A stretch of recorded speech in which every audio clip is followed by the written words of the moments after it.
yolunda. Lebbeyk diye diye haykıracağım, Allah'ın adıyla hep coşacağım. Gönül ateşiyle savrulacağım. Giyerim ihramı Mekke yolunda. Gönül ateşiyle kavrulacağım. Giyerim ihramı Mekke yolunda. Giydim beyazları, düştüm yollara. Ya Rab nasip eyle cümle kullara.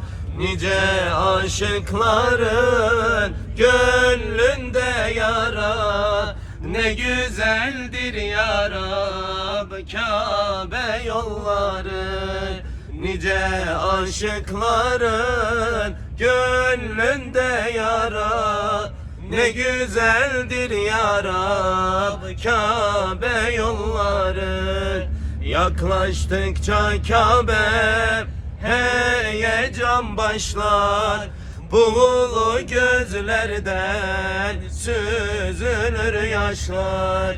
Öyle bir hasret ki bitmeden başlar.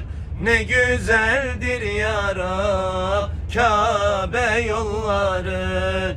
Öyle bir hasret ki bitmeden başlar. Ne güzeldir ya Rab Kabe yolları.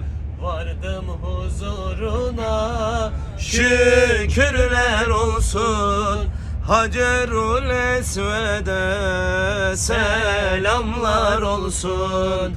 Gönlüm Beytullah'ın nuruyla dolsun. Ne güzeldir ya Rab Kabe yolları. Gönlüm Beytullah'ın nuruyla dolsun.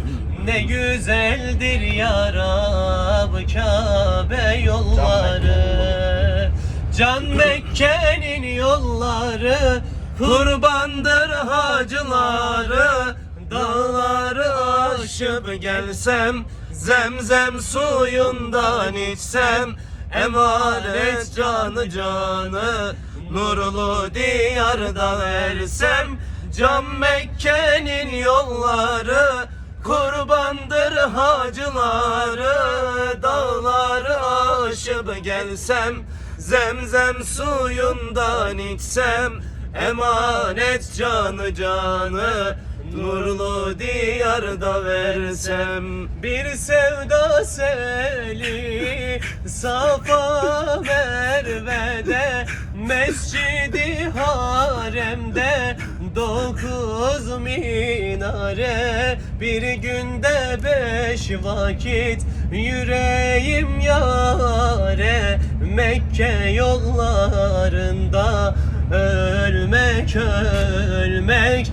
Bir günde 5 vakit yüreğim yâre. Mekke yollarında ölmek ölmek. Can Mekke'nin yolları, kurbandır hacıları. Dağları aşıp gelsem, Zemzem suyundan içsem, emanet canı canı nurlu diyarda versem. Evet kıymetli cemaatimiz, şu an 1800 kişi bizleri izliyor ve hepsinin sizlerden bir isteği var. Bizleri de duanızda unutmayın diyorlar. Hasta olanlar var,